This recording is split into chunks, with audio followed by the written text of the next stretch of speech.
Is that the librarian? I guess so. How are the Dark Ages going to have anything to do with us?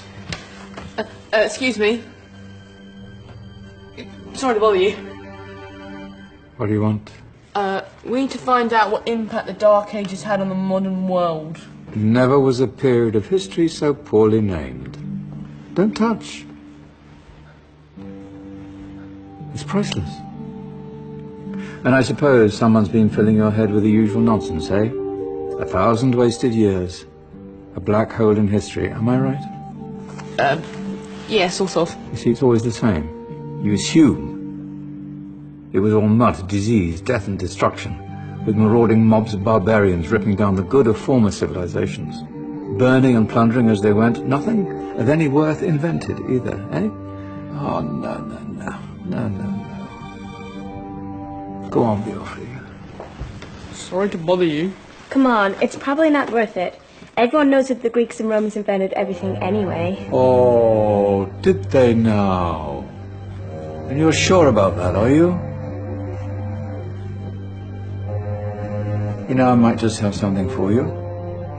He seems to be up for the task. I suppose I could... Follow me. I've got just the book for you.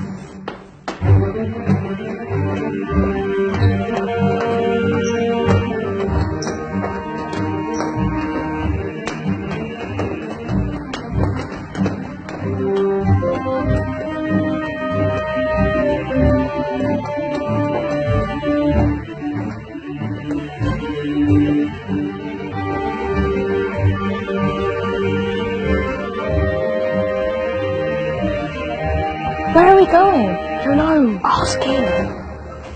Excuse me. Where are we going? From darkness into light, my young friend. From ocean onto land. There are things you should know. Oh, yes, indeed. Yes, indeed.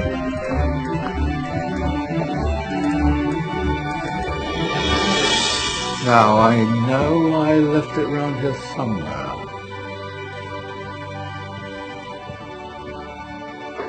Ah,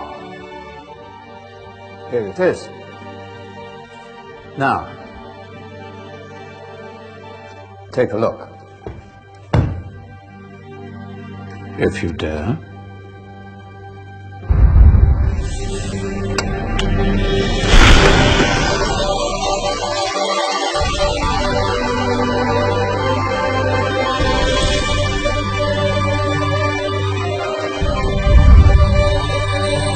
What's going on?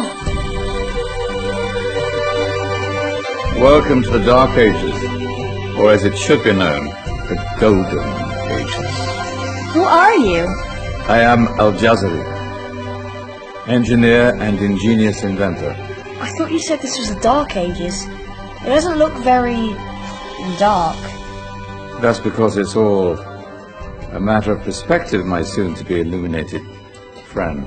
Of course, there are parts of the world that weren't dark at all, but in a civilization that stretched from Spain to China, the golden rays of discovery and invention shone over everything. What civilization?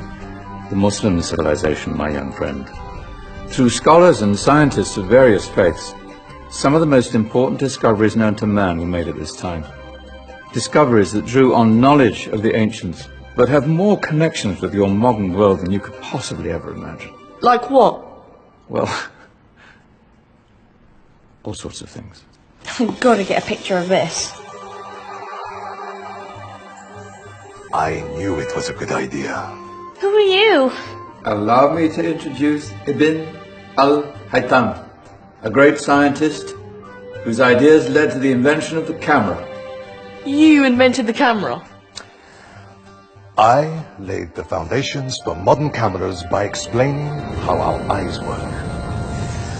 I found a way of projecting an image onto another surface through a small hole in a dark room, later called camera obscura. Think of all the things that evolved from this discovery. Cameras, cinema, all share the same principle. Cool. Look out below! Who's that? That's my good friend, Abbas ibn Farnas, who gazed up to the heavens, passionate in his belief that man could fly. Whoa. Indeed, he dared to dream about flying 1,000 years before the Wright brothers. Do you know you all take your jet-setting holidays for granted, so it only seems fair to remember Abbas ibn Farnas. Stand by. I'm ready for takeoff.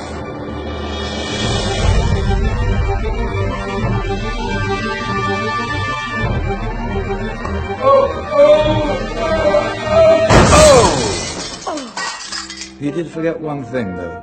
A tail, useful for landing. My back. Is there a doctor in the house? Did someone call? Ah, my old friend, why don't you introduce yourself to my young guests? I am Abul Qasim al-Zahrawi. Many call me the father of surgery. Did you actually do surgery back then? Of course we did. In fact, many of the surgical tools that I invented are still used in your modern hospitals. Excuse me, the patient needs my attention. Scalpel? I think I may need some stitches. In that case, I'll use catgut. Catgut? From the gut of animals. Perfect for stitching up internal wounds. Your surgeons are still using it today. Sorry, mustache.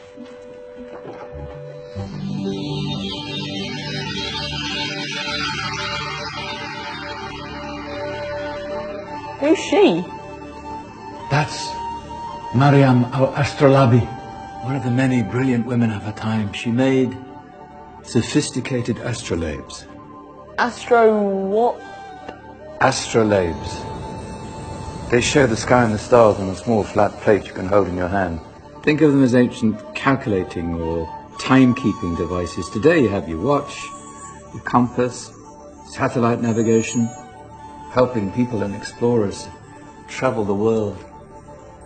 Science at its brilliant best. And all these things were developed during the Golden Ages. Well, that's just the tip of the iceberg.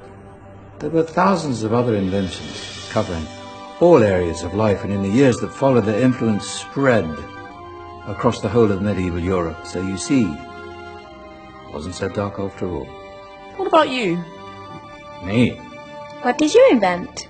Well, I don't want to be big-headed, but I made some groundbreaking advances in engineering. I suppose my most significant discovery converted rotary motion into linear motion using a crank and connecting rod. It's essential in pumps and engines. In fact, I've no idea how the Industrial Revolution could have happened hundreds of years later without such a device. Not that I ever get the credit I deserve. But my crowning glory was my amazing time-telling machine. My legendary elephant clock.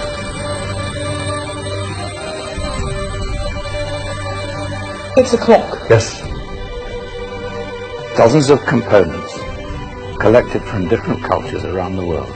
Indian, Greek, Arabian, Egyptian, Chinese. Wow. A United Nations clock. That is pretty cool. Does it actually tell the time? Wow, yes, of course. If it wasn't for me, thousands of people would be late for everything. Speaking of time, we better get you back. And remember, spread the word. This was a golden age, and I've only shown you a tiny part of this wondrous time. There are countless other scientists and inventions directly connected to your modern world. You're just going to have to find out for yourselves.